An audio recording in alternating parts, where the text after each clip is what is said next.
o franquismo. Máis tarde seríao na esquerda galeguista. Formou parte do Consello de Redacción da revista Luces de Galiza con Xavier Seoane e Manuel Rivas, entre outros. Ademais, é o autor de célebres manifestos do Foro de Luces de Galiza, manifestos de enorme eco denunciantes das débedas democráticas que vivía Galiza, iniciativas cidadáns que entroncaban co mellor da tradición intelectual europea. Antón Bahamonde é un pensador vivo, que reflexiona sobre a actualidade e o presente, sempre tendo en conta a perspectiva histórica. Unha mostra do dito está reflectida no seu labor como colaborador habitual na prensa galega. La Voz de Galicia, La Opinión, A Nosa Terra, Diario de Galicia. Tamén participa regularmente na edición galega del País, na cadea SER e en revistas destacadas, Galicia Internacional, Obradoiro, A Galia, Grial. Antón Bahamonde publicou numerosas obras entre as que resaltamos En favor da esperanza, Sobre o tempo e outros desatinos, Aire para respirar, Memoria dun tempo presente, A rosa sen porqué, La reivindicación de España ou El laberinto e sus salidas. E aproximadamente dentro dun mes, vai saír unha nova obra que se chama A derrota de Galiza, en Xerais. Esta tarde disfrutemos entón da escoita do profesor de filosofía que amablemente nos brinda a posibilidade de reflexionar sobre os tempos que corren, sobre a situación problemática en que se atopa unha Galiza que, según considera Antón Bahamonde, está cada vez máis ausente dun proxecto. Moitas gracias por asistir. Antón.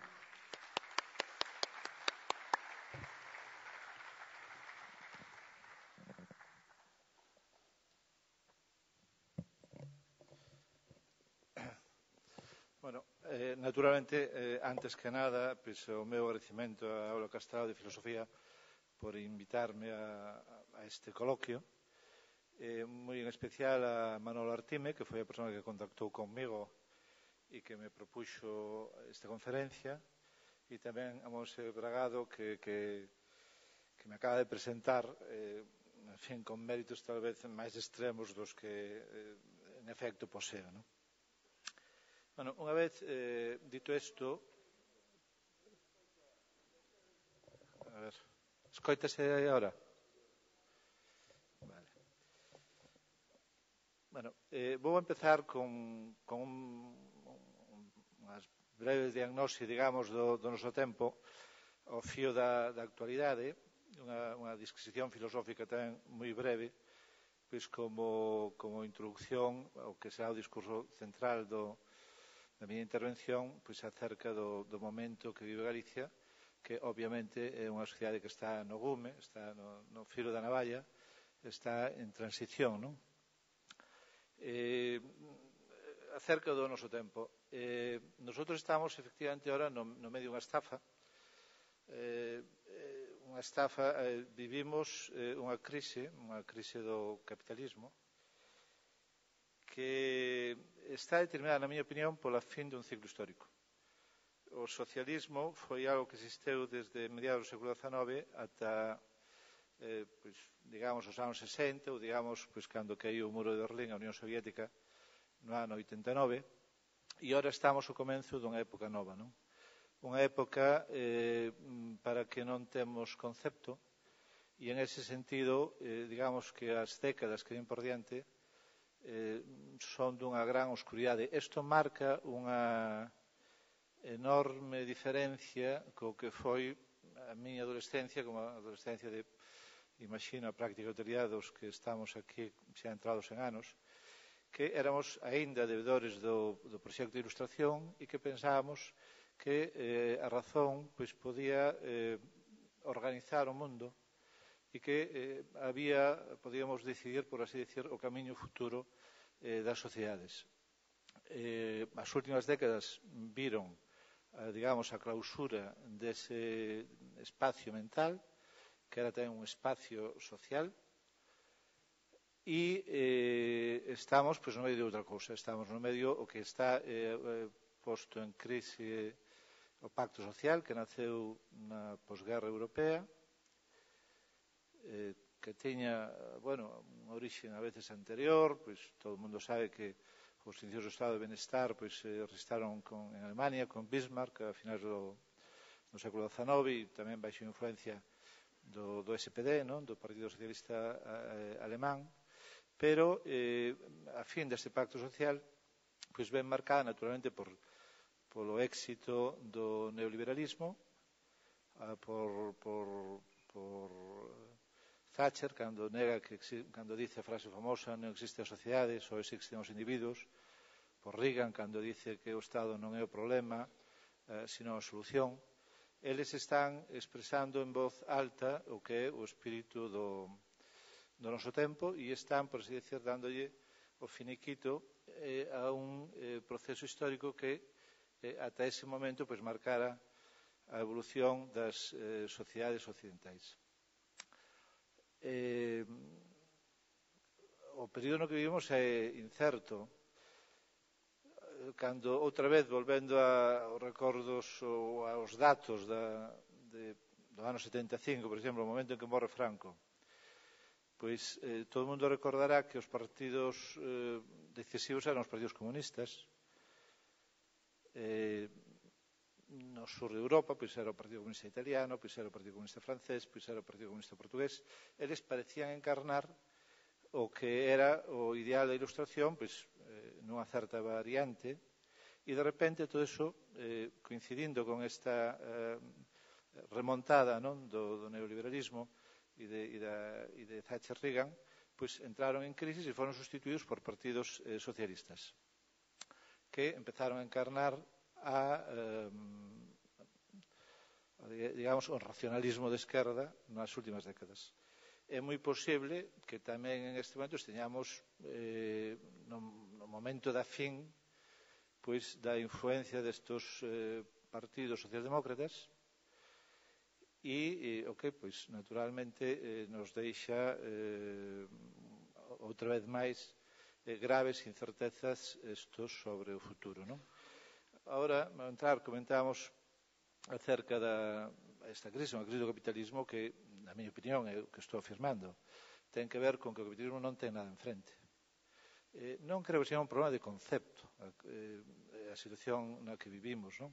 Do punto de vista do concepto, pois, no caso español, o Sindicato de Técnicos de Facenda dice que as grandes empresas dedicadas de máis de 1.000 millóns de euros defraudan un ano sobre 40 e pico mil millóns de euros.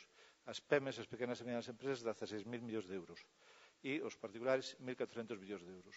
Dito de outro modo, se houbera unha investigación sistemática do fraude da Facenda, xa non digo se houbera un cambio da estructura impositiva no Estado español, pois naturalmente isto que ameaza con levar tantas cousas por diante, pois naturalmente podría ser resolto isto de modos máis pacíficos, pero naturalmente o que está en xogo non é unha cuestión de concepto, é unha cuestión de correlación de forzas. E nas últimas décadas, pois basicamente a esquerda se ten debilitado, non digo que desaparecido, pero se ten debilitado, as grandes correntes da esquerda, a comunista, a socialista, a libertaria, pois están, non sei se en proceso de implosión, pero desde logo en proceso como mínimo, se un é moi caritativo de redefinición, e é moi difícil saber que ocurrirá con elas. Así que o capitalismo internacional non ten nada enfrente, non hai un poder soviético que poña nada en cuestión. Se debe entender que eu non son de ningún modo favorable ao socialismo soviético nin a nada disto, simplemente estou expresando, digamos, os datos en xogo, non? Non creo que no ano 75 ou 85, é dicir, antes da caída do muro de Berlín, que un país en chamas como Grecia, pois suscitar a mesma indiferencia que suscita hoxe en todo o planeta, non? Que Grecia se funda na miseria, que as súas generacións futuras pois teñen o seu futuro comprometido por moitas décadas. O que isto xenera, basicamente, é indiferencia. Non nos importa, non nos molesta. Pero si a orde xeopolítico estuvera en cuestión, como era o caso hai unhas décadas, estou seguro que outro galo cantaría. De tal modo que o que está en cuestión realmente é a relación de forzas, o poder, que é unha cuestión que nestes anos e décadas pois foi como desaparecendo do escenario. Antes era obxecto fundamental de reflexión, porque había moitas tradicións, marxistas, de logo, pero Foucault, etc., que poñían isto no centro da cuestión. Outra vez, volvendo, estou facendo case biografía intelectual miña e dunha xeneración. Isto era que Hegel ocupaba os espacios, os que somos profesores de filosofía, pois nos libros de texto, pois Hegel era un señor importante, aquelo da fenomenoloxía do espírito, etc., pero despois, nestos anos, non é xa a filosofía analítica, non é xa outras cousas, digamos que a ética, esta cousa kantiana, etc., pois foi a que tomou o poder, porque parecía que a xusticia xa era unha cuestión non tanto que tiña que ver ca relación de forzas, co poder e todo isto, que casi parecía de mal gusto mentar, como unha cuestión, pois isto, non? Había que falar de roles e de, en fin, do liberalismo kantiano, etc., e isto, pois, foi o que ocupou do escenario. Incidentalmente digo tamén que en determinados territorios Marx foi sustituído por Heidegger. Heidegger tiña algunhas ventaxas. Unha, en relación a Marx, unha que parecía que o explicaba casi todo, porque Marx teña esta ventaxa antes de que os que eran marxistas pois creían que era unha especie de clave que lles permitía, pois, en fin, prácticamente non había ningún aspecto que parecera que podía ser iluminado pois con algunha frase de Marx, non? E Heidegger pois ten esta visión, digamos, da totalidade de evolución de Occidente europeo e te permite discutir a ver de cando foi o desvío metafísico, se isto foi cos presocráticos ou non sei cando. E, por tanto, quero que funcionalmente o marxismo e a bella metafísica que aspiraba, digamos, a unha explicación totalizadora, pois parecía que Heidegger era un bon candidato, aínda que tuvera este perigo de ser pasto de filólogos e de hermeneutas moi interesados no detalle filosófico e menos interesados, digamos, nas consecuencias sociais do discurso. Incidentalmente digo tamén que, na miña opinión, Heidegger é un pensador moi político e que o famoso xiro de Heidegger é o xiro entre cando o nacionalsocialismo podía ser a forza modernista de éxito planetario, é dicir, non hai que interpretar o fascismo como unha forza conservadora ou retrógrada, sino unha forza revolucionaria nos idiomas propios, unha forza propia do modernismo, como o Marinetti, como o fascismo italiano. E o segundo Heidegger é o Heidegger que en gran medida se explica pola derrota e que entonces aos seus ítems, a serenidade, este diálogo con Oriente, etc., pois é produto tamén dunha experiencia histórica do filósofo que el elabora deste modo, non? Bueno, o digo a modo de suxerencia, pero tamén para indicar algo que pode ter algo que ver coa cultura, fago aquí un pequeno requiebro con Galicia. Hai unha certa tendencia, onte Fermín falaba,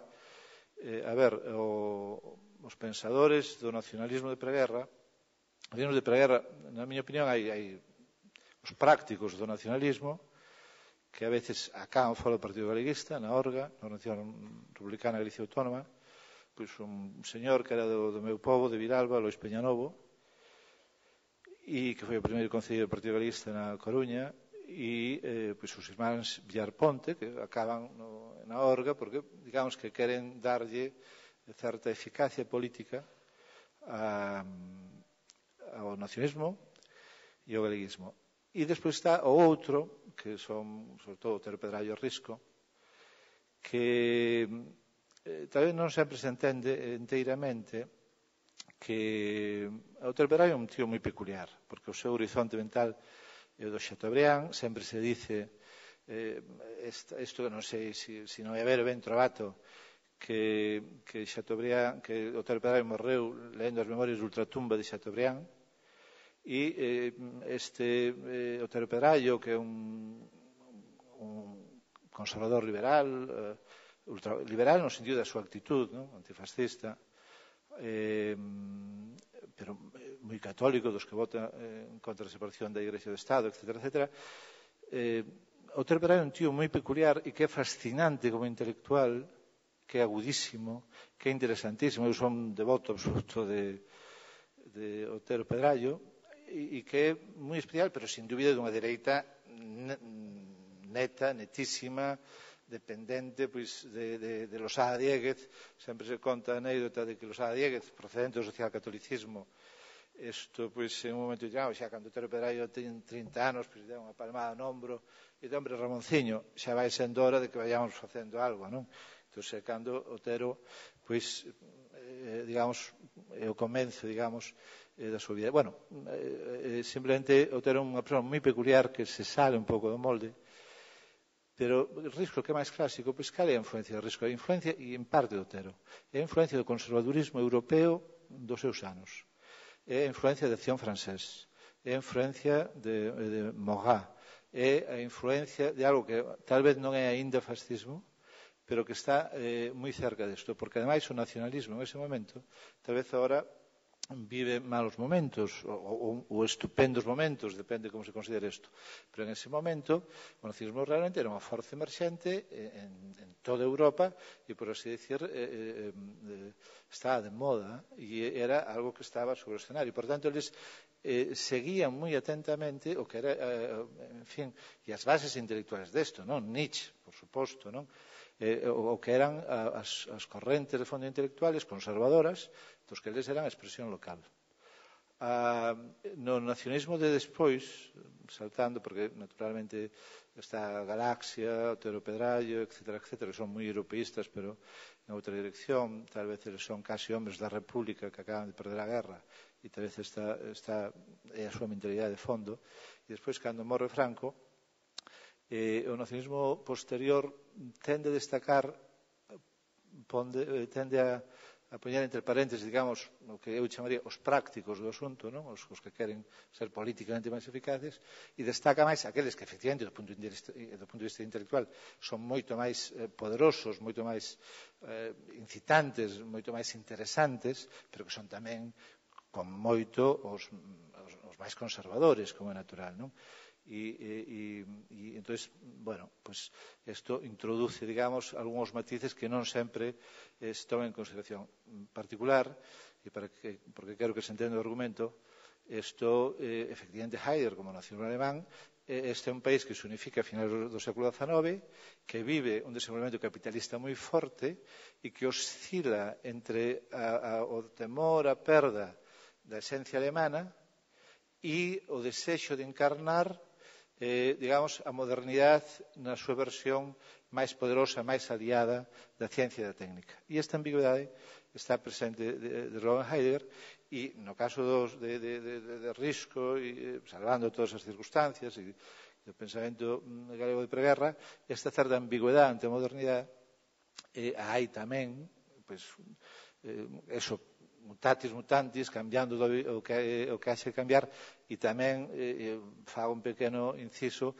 e hai que destacar que se destaca moito, porque intelectualmente son máis incitantes, pois estos intelectuais e pensadores, pero se un analiza a política do momento, pois un tería que pensar en xente como Montero Ríos, que ten por aquí unha avenida, pois habría que pensar isto en Portela Valladares, o que foi propietario de El Pueblo Gallego, periódico que tal vez era máis importante en ese momento, que como supoño saben, pois foi gobernador de Cataluña en tempos moi convulsos, de pistolerismo, que era unha persoa moi curiosa, por certo, decía que era unha obligación moral facerse rico, e que ten unha influencia que foi o señor tal vez máis influente en acabar cos foros, que todo o mundo sabe que a propiedade da terra en Galicia pois era da Igrexa e está aforada, subaforada, e acabar cos foros permitía unha certa acumulación de capital que nas condicións da guerra do 14, etc., pois tal vez permitiría un certo desenvolvimento da burguesía en Galicia, etc., etc., e despois, naturalmente, máis adiante, que é unha das grandes figuras da Galicia contemporánea, execrada, como o propio Portela Valladares, polo franquismo e polos fascistas, por Casares Quiroga, non? Quero dicir que estas persoas, fago este inciso porque a veces, retrospectivamente, destacamos cousas que no seu momento tiñan menos peso e, digamos, pola carga intelectual, destacamos o papel de outros que, en fin, non o tiñan tanto, non? Bueno, tal vez todavía no universo contemporáneo, na Galicia, despois da morte de Franco, todavía hai determinados elementos. Aquí, digamos, a modernidade suscita unha ambivalencia moi forte en Galicia, non? Unha ansiedade enorme, non? Porque este era un país agrario, con unhas clases medias moi reducidas, casi todo o mundo ven desa orixen, non ven desa orixen o seu avó, o seu bisavó, non, ven inmediatamente. Entonces, acórdome hai moitos anos un amigo que decía, falaba de Madrid e da movida madrileña, non? E dos partes, entonces de como esa cosa de que tienes que hacer un parte almodovariano, moi moderno e todo isto, pero había a velliña, co refaixos e todo isto, que tiñas que meter na habitación do fondo para que non se vira, non? Porque, digamos, que quedaba, ahora que queríamos ser tan modernos, pues digamos que aquelo pues quedaba un pouco, en fin, como fora de contexto, non? Bueno, en Galicia, obviamente, esta ansiedade, ou esta ambivalencia, ou esta ambigüedade, pues está moi presente, e cando se elabora teórica ou políticamente, e cando se elabora na conducta das clases medias, etc., pois dá efectos a veces moi diversos, pero que, xa digo, se se leen un pouco en vez e con mala intención, pois tal vez o seu sentido pois é diferente. Bueno, me deteño aquí porque senón me metería tal vez en camisas de 11 varas, que non é a miña intención, non? Bueno, isto foi, digamos, unha breve diagnose do noso tempo, moi rápida, e agora unha breve disquisición filosófica, ou máis ou menos filosófica. Entón, o rasgo máis acusado do noso tempo é que o futuro é opaco. Hai un velo acerca do futuro. E, ademais, sempre se dice, cando se teoriza, non, esta cousa da era posmoderna e todo isto, sempre hai unha tendencia a falar de que o noso momento posindustrial e etc., pois tende a comprimir o espacio e o tempo. Bueno, hai moito de verdade en esta caracterización da época en que vivimos, pero no aspecto que agora mencionamos, o futuro é algo que tal vez hai uns anos pensaríamos, bueno, pois non sabemos o que vai a pasar pois de aquí a 20 anos, etc., non? A diferencia de antes, que sí que pensábamos que as sociedades tiñan unha dirección clara e que con todos os seus avatares e batallas, pois ao final isto, pois a razón triunfante e o diálogo e todo isto, pois triunfaría, etc., non? Non, agora o que nos encontramos é con que cada vez máis o futuro retrocede. Non é que non saibamos cal é a dirección que o mundo vai a tomar dentro de 40 ou 50 ou 20 anos. É que a día de hoxe, nin dentro de 2 anos, nos atreveríamos a dicir en que mundo estaremos. Desde logo, insisto, estamos vivindo unha estafa gorda e podemos presumir, se falamos da situación española en particular, hombre, algúns trazos podemos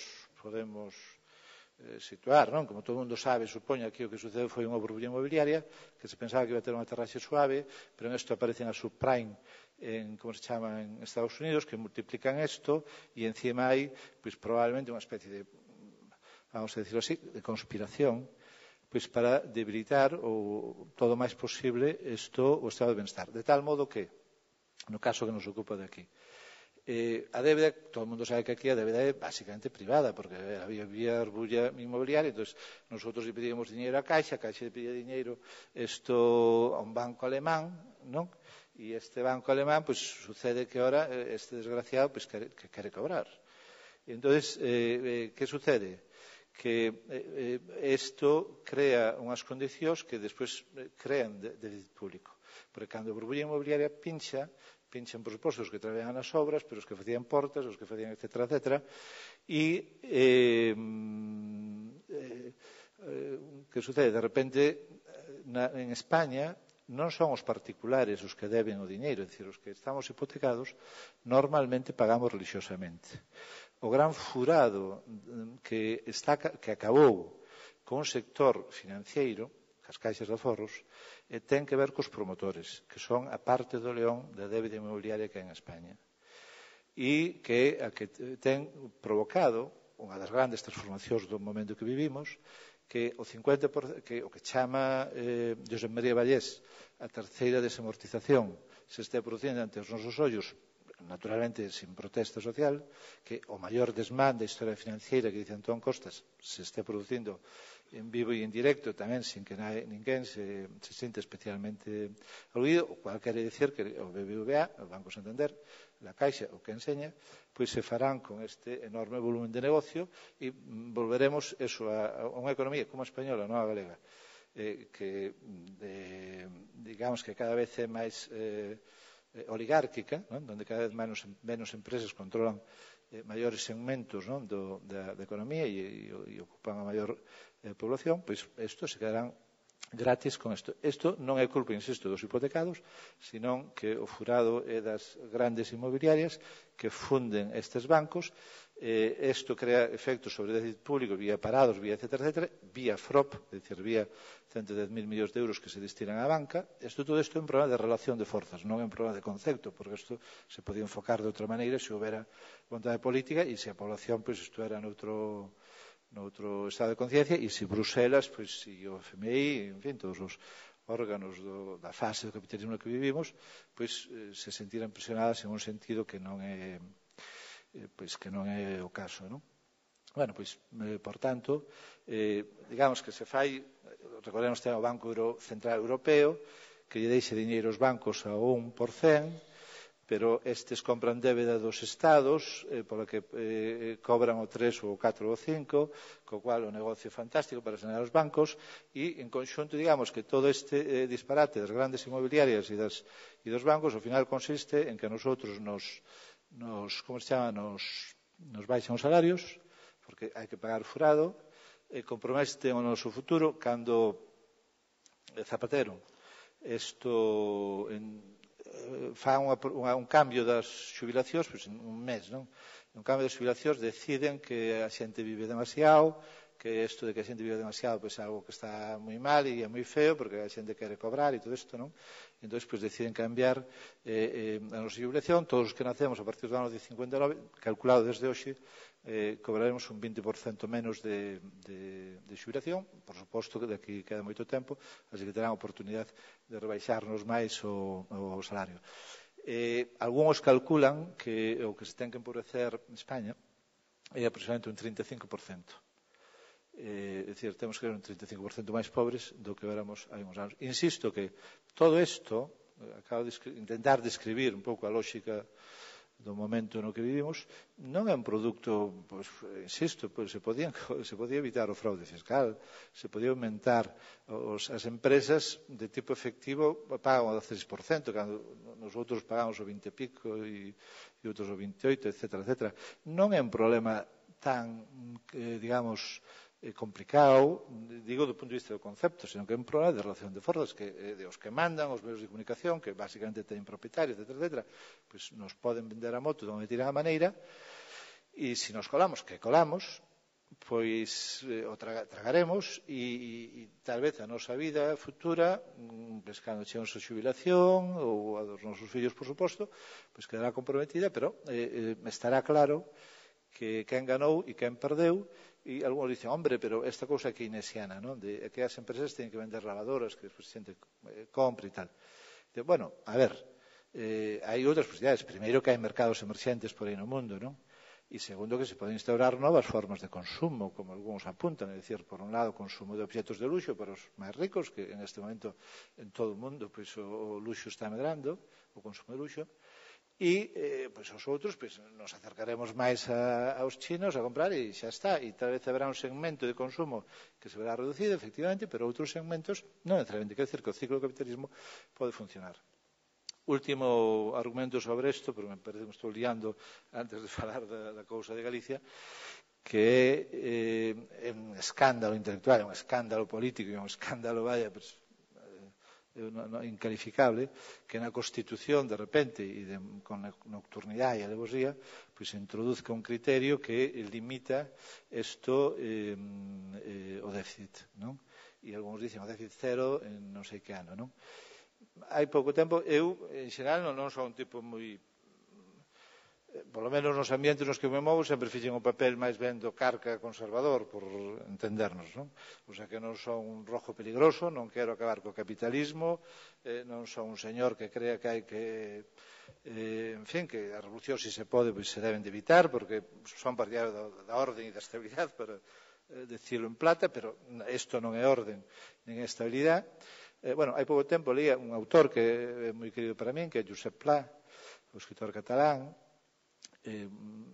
tan conservador que era franquista, este xa se pasaba, pero que é moi inteligente, dunha gracia sempre enorme, que para mí é moi suxerente, e cando eu escribo, que a min sempre me ilumina, porque é un fármaco antirretórico nunha cultura, a galega, que adolece moito de exageracións e de retórica, pois sempre é como unha especie de cura, gallinacia, no mellor sentido da palabra. Pois isto, nunha entrevista de Salvador Paniker con Pla, que é un conservador enorme, dice: hombre, está falando claro nos anos 70, os 40 anos de prosperidade que tuvemos, isto ten que ver pois con isto de Keynes, porque isto consiste en que naturalmente os traballadores, isto que é o gran invento, non, do capitalismo, os traballadores teñen que poder comprar esta televisión, esta lavadora, porque ten que haber este nivel de consumo que permita que o ciclo tal. Bueno, resulta que Keynes dende a posguerra mundial hasta hoxe foi casi a ortodoxia, e de repente constitucionalmente nos dicen que o keynesianismo non só é un error, sino que además é unha cosa tan perniciosa que ten que ser ilegal, e ademais está na Constitución. A mí isto me parece unha cosa, se me permitirá esta expresión, acojonante, en calquer sentido, no sentido de sorprendente e no sentido de que realmente dices, temos chegado tan lonxe que nos poden atemorizar tanto e que non pase nada. E repito isto, eu non son ningún, non pretendo, non son desde aí, en fin, o meu momento maoísta da adolescencia, digamos, como todo o mundo, como tantos outros, pero non é desde logo este o pau do que en fin, que toco, non? Pero todo o que está sucedendo entre os nosos ollos, insisto, é un escándalo, un fraude e unha estafa, e é moi difícil non estar cabreado isto con isto, non? Bueno, lamento terme tal vez extendido un pouco con todas estas consideracións, pero son un pouco a actualidade máis inmediata. Vou ao que era o meu tema. Agora vou aplicar o que se chama a derrota de Galicia. Básicamente o que digo, como o seu propio nome indica, é que Galicia está a 2 días de ser derrotada, non? E algún dirá, hombre, como vai ser derrotado un sitio que nunca plantou batalla? Isto tal vez sería a cuestión, non? Bueno, pois sí. Nos últimos tempos, pois temos visto, se facemos unha numeración moi rápida, primeiro, desde 1800 ao día de hoxe, a población galega era en 1800 aproximadamente o 11 e pico da población española, hoxe o 5, algo, non? É dicir, hai un decrecemento demográfico isto enorme. Non hai ninguna economía que prospere con este decrecemento demográfico. En Galicia, como pasa tamén, porque Galicia comparte algunhas cousas con Castela e León, Asturias, etc., con todas as diferencias, porque Asturias, bueno, foi a minería, etc., foi unha sociedade moi subvencionada. Bueno, hai o que chama a trampa demográfica, é dicir, vivimos mellor en parte porque somos menos. E nosotros vivimos unha época de crecemento económico, pois en España, quer dizer que aquela sociedade agraria, que éramos o 60% da población, pois isto desapareceu, pasamos a traballar no sector servicios, pasamos a ser menos, houve un crecemento non sei que, pois efectivamente estaba aí, houve os sectores, houve, en fin, algúns que foron máis ou menos ben, ligados a distribución de alimentos, os Freudis, os Gadis, por suposto as constructoras, Fadesa, tal, non sei que, pero en conxunto, digamos, que vivimos mellor realmente porque somos menos. E porque gozamos de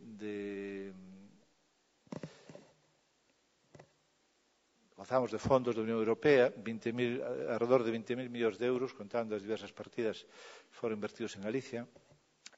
Tería habido unha revolución no noso campo se o Estado non pagase as pensións, etc. Bueno, por tanto, estamos nunha crise demográfica que vende moi lonxe e que continúa, que o período autonómico non soupo romper con el, e non houve, digamos, un crecimento económico tan forte que fose capaz de evitalo. Nos últimos tempos,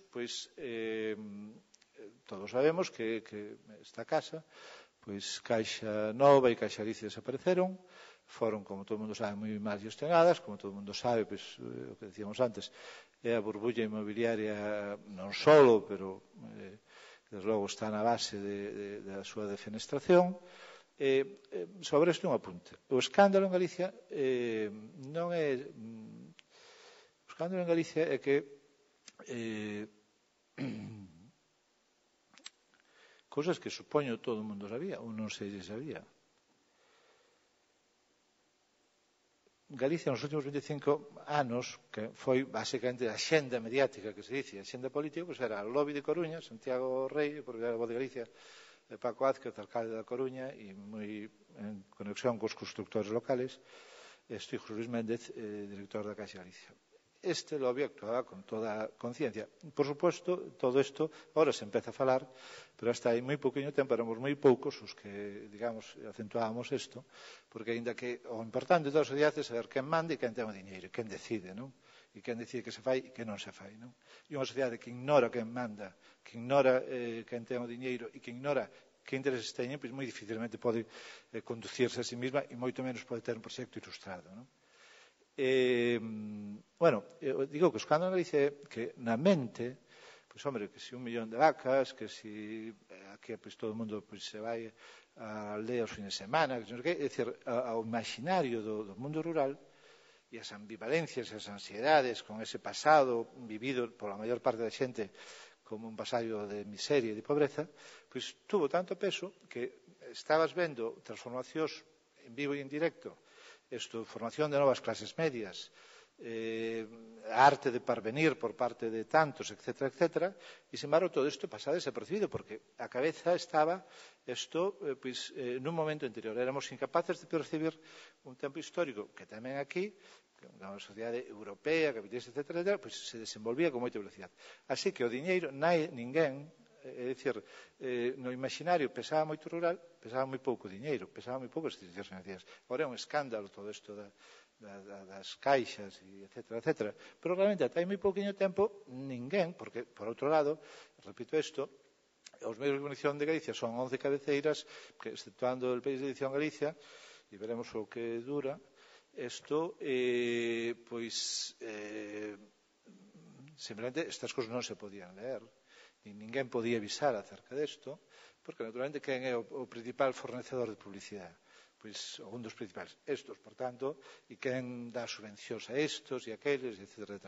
Galicia é un país pequeno e controlado, era controlado, e agora está nun proceso de transición moi forte, pero desde logo foi o caso que prácticamente ninguén reparou no diñeiro e en que o diñeiro tiña que articular naturalmente o tecido económico de Galicia, porque obviamente, efectivamente, o diñeiro é a sangue da circulación económica, non? E entonces, vai a un sector por sector, o naval, que durará 4 días, outro día me explicaron en que consiste o tax lease, en fin, non é agora o momento, pero merecería algún comentario.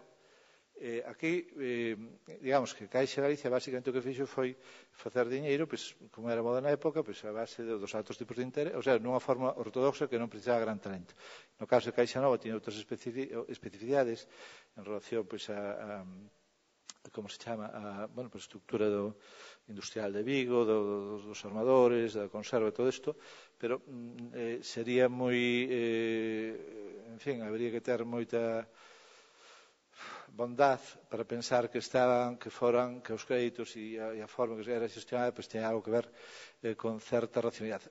Debo decir que a Cucha, a Caixa Vasca vai a perdurar, porque foi, como se chama, isto conducido de outra maneira. E, por suposto, a Caixa, non me extraña que for, por certo, que finalmente acabara comprando tal novo Banco de Galicia, porque será o caso de que a Caixa, precisamente onde ten menos oficinas, en Galicia e en fin, na zona de influencia do novo banco. Pero, bueno, por tanto, perda demográfica por un lado, insisto, desde hai 200 anos sin que no período autonómico se revertira,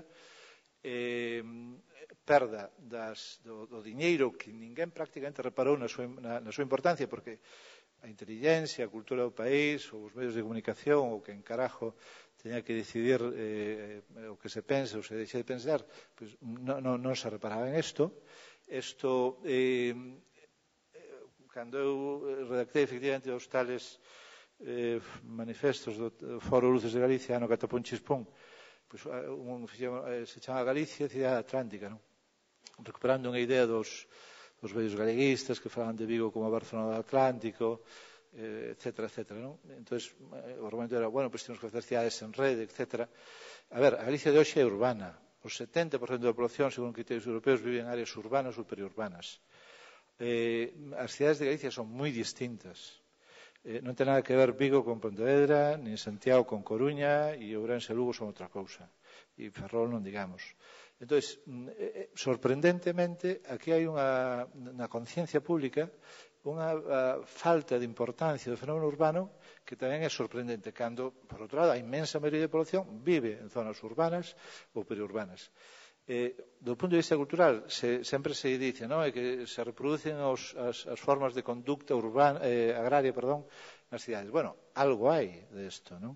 Pero eu creo que o máis característico do momento no que vivimos é máis ben, diría, unha mentalidade de suburbio, de periurbana, non? Estamos nunha cidade en transición na que, digamos, os vellos criterios de agraria periclitaron. Eu, por certo, pois non teño mala opinión en fin, son neto de paisanos, non fillo, pero vaya, como eu me levaba ben con meu pai, a mí meu pai me parecía que era un señor de palabra, agrario, pero no bon sentido da palabra, é dicir, un señor estoico, para decir con esta expresión, un señor de palabra, un señor do que te podías fiar, un señor que deixaba fiado no seu negocio porque se podía fiar do tal. E, en xeral, a mí non me pareceu que aquelo fose tan lamentable ou tan desastroso como algúns pois parecen presumilo. Nunha ocasión en Kapuczynski, non? Falando dos campesinos de Polonia, que, efectivamente, salvo Virgilio e dous máis e o tambor, pois a denostación universal do mundo agrario, a denostación do mundo agrario é casi universal, non? Bueno, salvando que tal vez eso non era tan malo como algúns suxiren, pois no caso que eu creo que isto xa morreu, poden quedar trazos máis ou menos antropolóxicos todo isto, pero vivimos noutra cousa. Entón, ou entendemos o papel das cidades, o papel económico, como laboratorios de ideas, como laboratorios de dinamismo, ou entendemos, e isto é un problema grave, porque o Faro de Vigo está pensado para decir os de Vigo que son cojonudos, o Abo de Galicia está pensado para decir os de Coruña que son cojonudos, o Correo Gallego o mismo para os de Santiago, e así sucesivamente. E así é imposible que a xenda do país, digamos, o frame, non? O marco mental, isto varíe, porque a xente olvida magnitudes fundamentales do que é unha racionalidade económica mínima, salvo que eso se meta na cabeza a importancia de cidades en calquer sentido, cultural, de formas de vida, pero por suposto tamén as económicas, e se entenda o papel xa perdido das cidades financeiras, agora a todo o pasado temos que falar, pois non entenderemos nada. Hai outros elementos moi preocupantes para o futuro, que son, por outro lado, os cataláns van a plantear o pacto fiscal. A España contemporánea é unha España onde, bueno, o Partido Popular perdeu Andalucía, eso crea un problema grave que probablemente teña algo que ver cas perturbacións dos mercados en estes días, probablemente as eleccións francesas de dentro de un par de semanas algo teñen que ver, porque os mercados son moito máis políticos do que algúns lles parecen, non? Pero, bueno, simplificando moito, e isto que rompeu un pouco o que era o guión establecido, non? O de Andalucía, pois temos un Madrid que, se o digo en plan bruto, pois é o cancro de España, e que pretende acabar pois tamén co que foi o pacto da transición e recentralizar e construir, porque hai que recordar que Madrid se construiu o Gran Madrid nos anos 61 e o Estado, desde os anos 61 hasta ahora, de maneira consciente, pois quere facer de Madrid unha gran capital económica, porque isto é a maneira, digamos, de reconducir e de estructurar España. O Gran Madrid é de ese ano, pero houve intentos moi anteriores. Suances, que é o ministro de Industria, que a gente non se acorda, de Ferrol, militar, pois isto, en fin, eu como teño Alzheimer, pois, como se chama este falanxista, en fin, que dice isto, en fin, nunha conversación con Suances, tiña a idea clara, non, de que había que primar a Madrid para reducir o peso de Barcelona, que obviamente era a gran capital industrial. E iso, efectivamente, se ten feito nos últimos 50 anos, con toda a conciencia, aínda que ahora boten a culpa as autonomías, aínda que, por certo, indo aos datos, pois o déficit do Estado é moito maior porcentualmente que o déficit das comunidades autónomas e que o déficit dos concellos, pero nos periódicos e non solo, pois se mente sistematicamente, pero como hai que ir polo estado de benestar e as comunidades autónomas basicamente se ocupen de educación e sanidade e, por tanto, ese 80% do seu gasto, se tú lle botas a culpa ás comunidades autónomas, pois entón, naturalmente, terás ocasión fabulosa pois para levarte por diante pois o que dicen a xoia da corona pois do estado de benestar, non? Bueno, pero decía que no que parecía previsto, non? Pois temos isto, e por outro lado, vascos e catalás con maiorías nacionalistas moi fortes. O País Vasco non é o problema, pero todo mundo sabe que ten o sistema de cupo, non? É dicir, como todo o mundo sabe, bueno, se entende o sistema español, o Estado recauda e despois as comunidades autónomas gastan. No caso vasco non é así, son administracións forais as que recaudan e, por tanto, son, do punto de vista económico, é unha situación confederal, digamos, que máis ou menos é o que aspiran os catalás do seu lado neste momento. Bueno, e eles o que argumentan os catalás é que teñen que facer un pacto fiscal modelo alemán donde señan solidarios co resto de España, pero non tan solidarios, é dicir, que hai que marcar un marxen que pode ser o 4%, unha cifra determinada, o cual implicaría que haberá, naturalmente, menos diñeiro para as outras zonas do Estado que teñen menos dinamismo económico, etc., etc., e que, por tanto, van a haber, lóxicamente, pois, os seus, quer dizer, as cantidades monetarias das que dispoñerán no futuro, pois serán isto máis reducidas, non? Ao mesmo tempo, como efectivamente Galicia medrou estes anos, porque medrou a renta per cápita, etc., etc., etc., pois o diñeiro da Unión Europea pois todavía chegará durante algúns anos, pero está nas últimas, e para completar o cadro, finalmente, pois estamos, pois isto, que en este gran proxecto das élites españolas e madrileñas, fundamentalmente, de recentralizar, non? Porque dicen que as autonomías son moi caras. Hai que recordar, señalito incidentalmente, que ata hai 3 anos, é dicir, que na historia conxunta de España sempre foi un Estado centralizado e moi centralista, e sempre foi un Estado ineficaz, pouco moderno, arbitrario, etc., etc. E que o mellor período da historia de España, esos 30 anos famosos que van da morte de Franco ata aí nada, ata que o disparate inmobiliario o puxo todo patas arriba, pois coincideu cun período de descentralización do poder en España, porque España, a diferencia de Francia, é un país policéntrico, igual que Galicia, por certo. Galicia non ten unha Barcelona, non ten unha gran cidade, pero España están en ese intento, non? Madrid é a capital europea que máis medrou nos últimos 30 anos, etc., pero tradicionalmente era pois aquelo de Bilbao, aquelo de Barcelona, sobre todo, e, bueno, pois Valencia, Sevilla, en fin, tiña unha certa estructura, non tiña, digamos, o centro, non?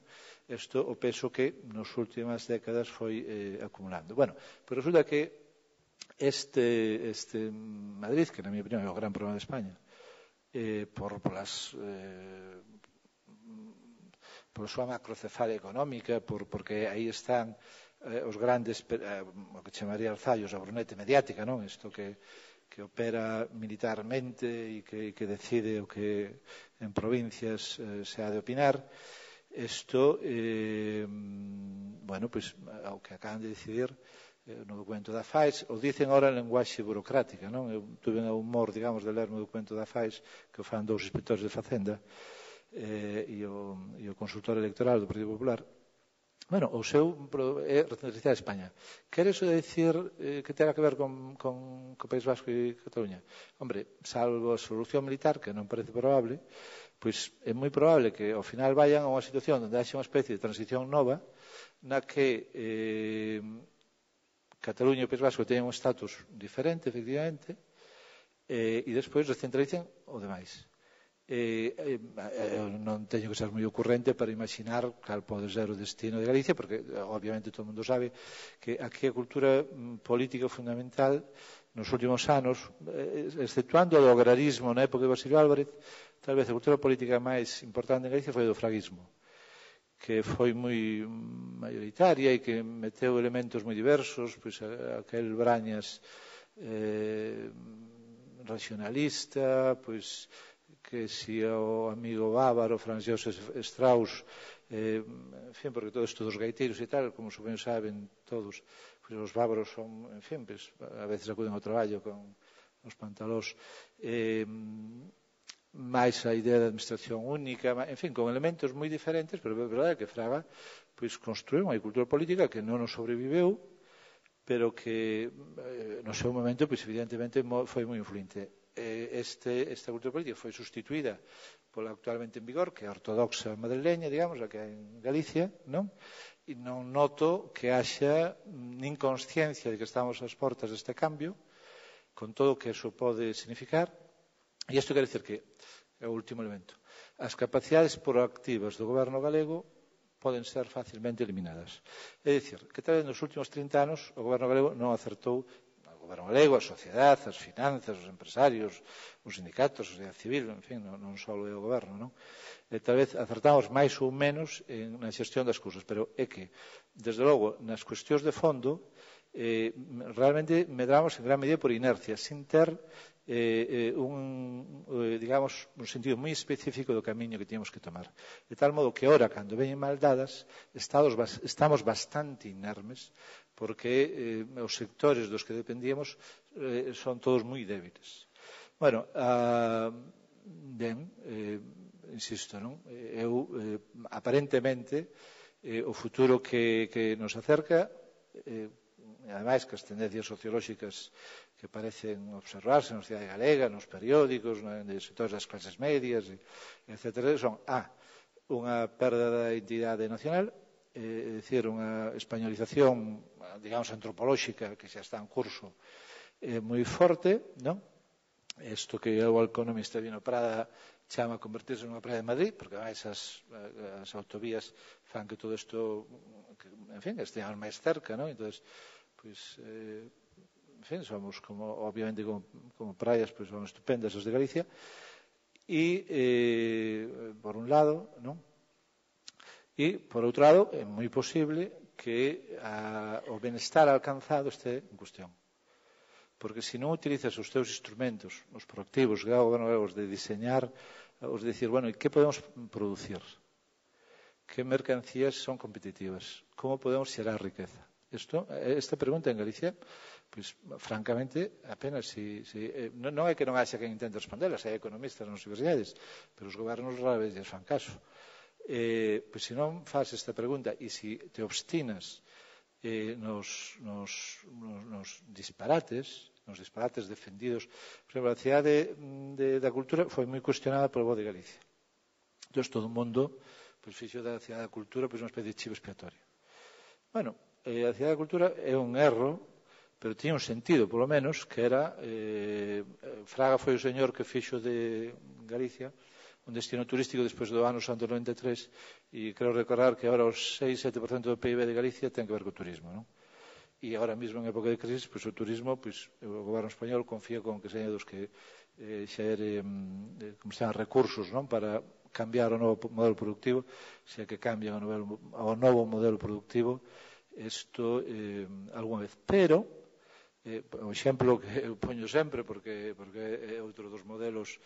Un amigo urbanista, a súa vez, e outro enxeñeiro, dicían, hombre, o Porto Exterior da Coruña, como Porto Refuxio, porque isto se planteou despois do Prestige, isto foi cousa, cando Aznar pois foi aquelo de que íbamos a estar en Madrid en 3 horas co AVE e todo isto, pois é un sitio que, cando ten que ser Porto Refuxio, é un sitio de oleaxe tremendo que pode partir os barcos.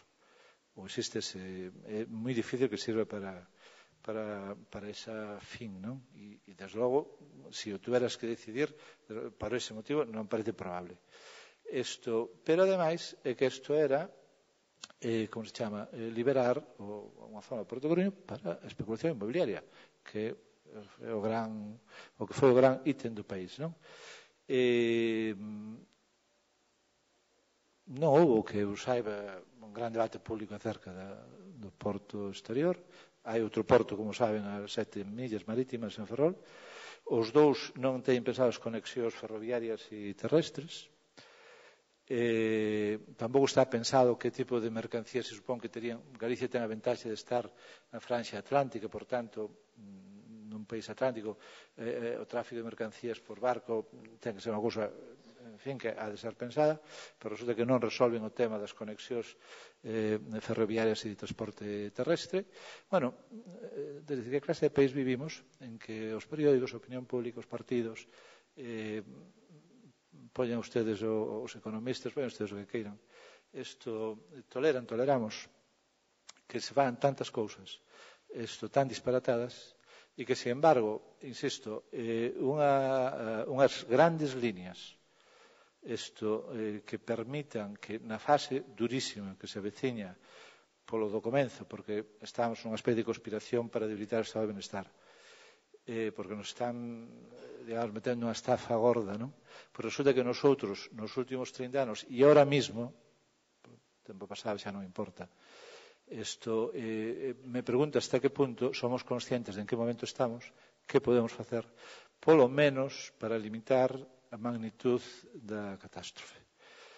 Xa sei que isto non é unha mensaxe optimista, nin que estou dicindo nada que en fin, que vayamos a sair daqui contentos ou esperanzados, pero hasta onde entendo, saber o que hai, pois é o primeiro paso para darlle a cabeciña e para intentar ver se nos ocurre algo.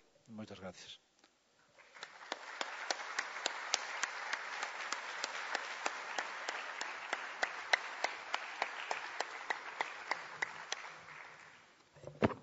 Pasamos a